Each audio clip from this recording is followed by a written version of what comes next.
So you're going to leave behind for the audience a document which has got loads of links and references to things about how to learn, about how to develop yourself, about how you yourself have also progressed across your career.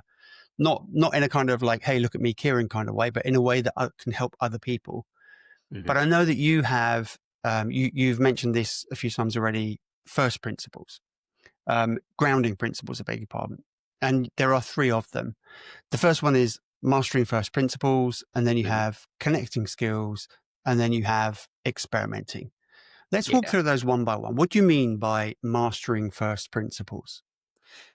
So I think we covered it slightly, but I'll give it a bit more depth. And unfortunately, I will always be falling on the software engineering side of things. That's my base background. So going all the way down to everyone uses a phone every day. Right? It's a piece of hardware. I'll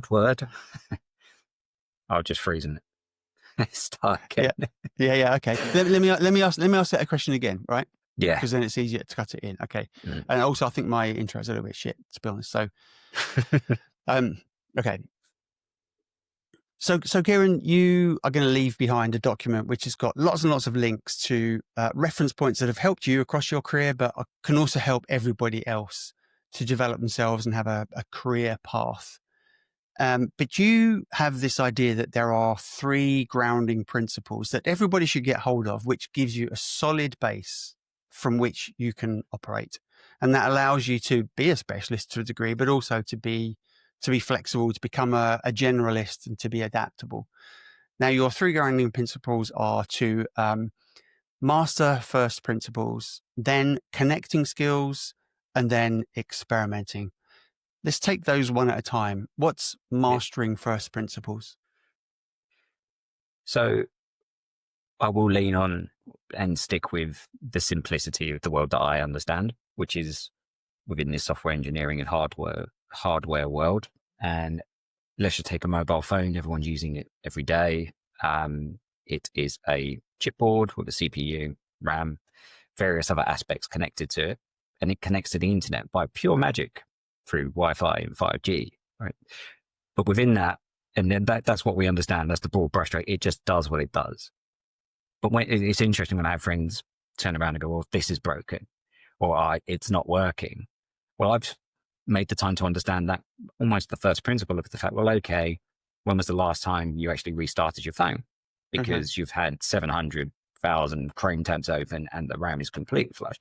Start your phone, it will all probably start working again because it resets the baseline of the operating system. And I have a lot of my friends just, yeah, sure, fine, I'll restart it. They had no interest in what I just said. But the fact of the matter is that because of those grounding principles, that I know that, well, RAM is random access memory. It's used for short-term storage. It gets clogged quite a lot, right? So it's not that I don't know how RAM works at the hardware level, but I know what it does. And I understand how it operates, because you have to, it's short-term space, not in the hard drive. Just clear it down every now and then. Job done. So it's not those first principles about understanding how something or some process or some aspect actually fundamentally works. How does a 2.4 gigahertz signal differ from a 5 gigahertz signal on your Wi-Fi router? Right? And which one do you connect to and why? Right? 2.4 gigahertz travels much further, but it's not necessarily as strong. 5 gigahertz, you'll get more throughput, but it won't travel as far because it's to do radio waves. I looked it up. I'm not saying I'm a specialist in this field. I just understand that that's what it does and that's how it operates. So there's the first principles, because it just allows you to understand when something else happens, how do I almost root cause analysis? How do I debug down to the lowest level? So you can pick any career, any skill. If I'm a footballing coach, right? What are the first master principles of playing the game of football? Controlling the ball, accuracy, and you're going to start bringing all these things down. Sports science, take your pick. All of them have base fundamental principles that will never change. Understand them. You do not need to know all of them. Understand, and you will start linking them together. The puzzle pieces match. It's not just this big thing of blue sky now. I can find a cloud, I can find a mountain, and that's the whole point of the compass. And that actually, So I'm kind of answering them all here, but then you mentioned about that. That's almost the tough bit, if I'm honest. So actually, I want to dive in because I think you had a really good example there. I've often looked at, I'm a football fan, and I look at a top flight manager, let's say Pep Guardiola. I'm not a City fan, I'm a United fan, but we'll pick him because he's well known. The things that he does is not a lot different to the to the manager that coaches my kid on a Saturday afternoon. Yeah, there are, as you say, foundational principles, as you say, controlling the ball, passing the ball, running, a little bit of space awareness. Pep's not doing radically different stuff to that, is he? So he's got that set of basic principles to work from. Exactly. And that is a great example, because what are all the things that he learned along that path that actually turned him into the manager that did that? We won't start talking about money and players. We'll leave that out of the equation. But you've still got to bring those players together. I mean, you can have all the money. You've seen it before in other football teams. The Real Madrid Galacticos back in the day. They still lost games. They had terrible games.